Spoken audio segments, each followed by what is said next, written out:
दोस्तों, कामाख्या मंदिर 51 शक्तिपीठों में से एक है। भारत में शायद ही ऐसी कोई जगह होगी जो कामाख्या मंदिर जितनी रहस्यमयी और मायावी हो। यह मंदिर गुवाहाटी से 8 किलोमीटर दूर कामागिरी नीलांचल पर्वत पर स्थित है। इसे अलौकिक शक्तियों और तंत्र सिद्धि का प्रमुख स्थल माना जाता है। जब माता कामाख्या का मासिक चक्र चलता है तो उस जल में पानी की जगह रक्त का रिसाव होता है, जैसे कि घटना किसी अन्य महिला के साथ होती है। इसी प्रकार माता कामाख्या मंदिर की यह प्रसिद्धि है कि जब तक माता रजस्वला होती हैं तब तक मंदिर में प्रवेश वर्जित रहता है। इस दौरान पास में स्थित ब्रह्मपुत्र नदी का पानी 3 दिन के लिए लाल हो जाता है। ऐसा कहते हैं कि पानी का ये लाल रंग कामाख्या देवी के मासिक धर्म के कारण होता है। मंदिर के कपाट बंद होने के पहले यहाँ सफ़ेद सूती वस्त्र बिछाया जाता है और जब 3 दिन बाद कपाट खोले जाते हैं तब यह वस्त्र माता की रज के कारण रक्त जैसे लाल हो जाते हैं और इस दिव्य प्रसादी वस्त्र को अम्बुबाची वस्त्र कहा जाता है। इस लाल कपड़े को अम्बुबाची मेले में आए भक्तों को प्रसाद के रूप में बांटा जाता है। चौथे दिन ब्रह्म मुहूर्त में माता को स्नान करवाकर उनका श्रृंगार किया जाता है। कपाट खुलते ही दर्शन के लिए यहाँ भक्तों की भीड़ मंदिर में उमड़ पड़ती है। मंदिर प्रांगण में योनि रूप की एक समतल चट्टान है जिसकी पूजा व आराधना की जाती है। कहते हैं कि यहाँ हर किसी की कामना सिद्धि होती है। इसी कारण इस मंदिर को कामाख्या देवी का मंदिर कहा जाता है। कामाख्या देवी की सवारी सर्प है। यहाँ पर प्रत्येक वर्ष आषाढ़ माह में अम्बुबाची का मेला लगता है। यह मंदिर 3 हिस्सों में बना है। इसका पहला हिस्सा सबसे बड़ा है, जहाँ पर हर किसी को जाने नहीं दिया जाता है। दूसरे हिस्से में माता के दर्शन होते हैं, जहाँ एक पत्थर से हर समय पानी निकलता रहता है। कहते हैं कि महीने में एक बार इस पत्थर से खून की धारा निकलती है। ऐसा क्यों और कैसे होता है आज तक किसी को नहीं पता है। मान्यता है कि 3 दिन देवी मासिक धर्म से रहती हैं। कहा जाता है कि यही जगह है जहाँ देवी सती का योनि भाग गिरा था। यह मंदिर सती देवी की योनि का प्रतिनिधित्व करता है। सती देवी के स्वत्याग से क्रोधित होकर भगवान शिव ने विनाश का नृत्य तांडव किया था। साथ ही उन्होंने पूरी धरा को नष्ट करने की चेतावनी भी दी थी। इसे देखते हुए भगवान विष्णु ने सती देवी के शरीर को अपने चक्र से 51 टुकड़ों में विभाजित कर दिया। शरीर का हर हिस्सा पृथ्वी के अलग अलग हिस्से में जाकर गिरा। कामागिरी वह जगह है जहाँ देवी का योनि भाग गिरा था। यह भी कहा जाता है कि यहाँ देवी सती भगवान शिव के साथ आया करती थी।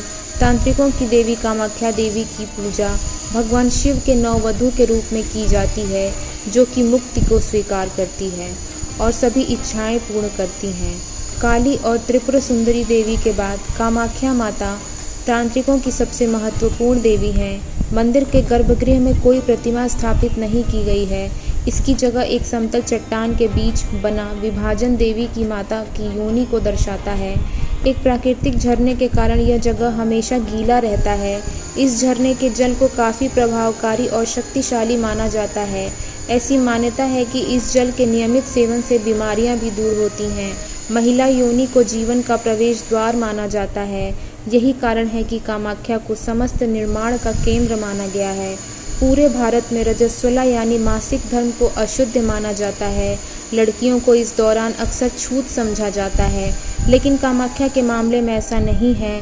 अम्बुबाची मेले को अमेती और तांत्रिक जनन क्षमता के पर्व के रूप में भी जाना जाता है। ये पर्व स्त्री शक्ति और उसकी जनन क्षमता को गौरवान्वित करता है।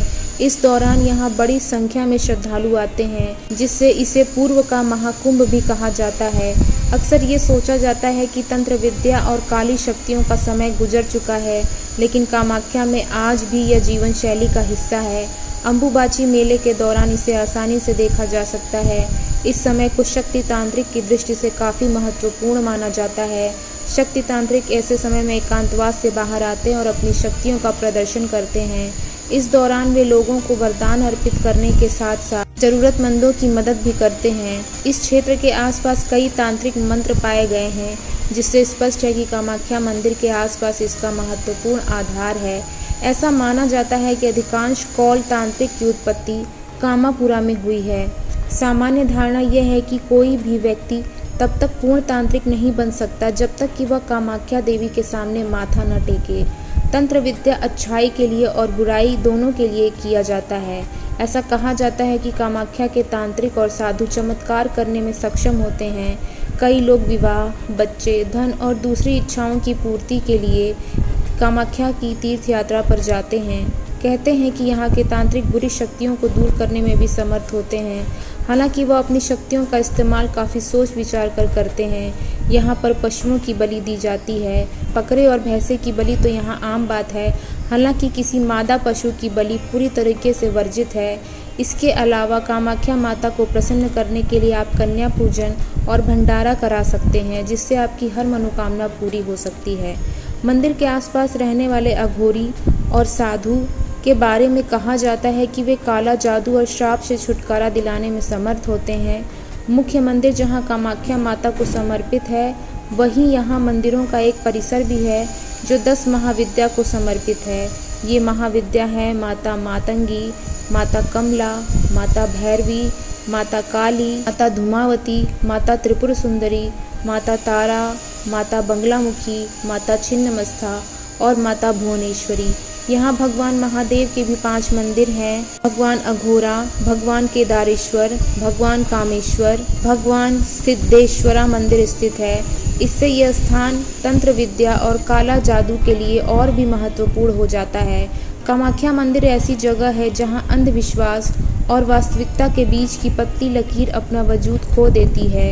यानी कि यहाँ जादू, आस्था और अंधविश्वास का अस्तित्व एक साथ देखने को मिलता है। इससे कोई फर्क नहीं पड़ता कि आप आस्तिक हैं या नास्तिक। अगर आप रहस्यवाद को करीब से देखना चाहते हैं तो यहाँ जरूर जाएं। श्री कामाख्या माँ के श्रीमुख के दर्शन 15 वर्षों में एक बार ही होता है। माँ का चेहरा सदा फूलों से ढका हुआ रहता है। कामाख्या मंदिर से कुछ दूरी पर उमानंद भैरव का मंदिर है। यह मंदिर ब्रह्मपुत्र नदी के बीच में टापू पर स्थित है। उमानंद भैरव ही इस शक्तिपीठ के भैरव हैं। इनके दर्शन के बिना माता कामाख्या देवी की यात्रा अधूरी मानी जाती है। दोस्तों, अगर आप भी कामाख्या मंदिर गए हैं तो हमें कमेंट बॉक्स में कमेंट करके ज़रूर बताएं।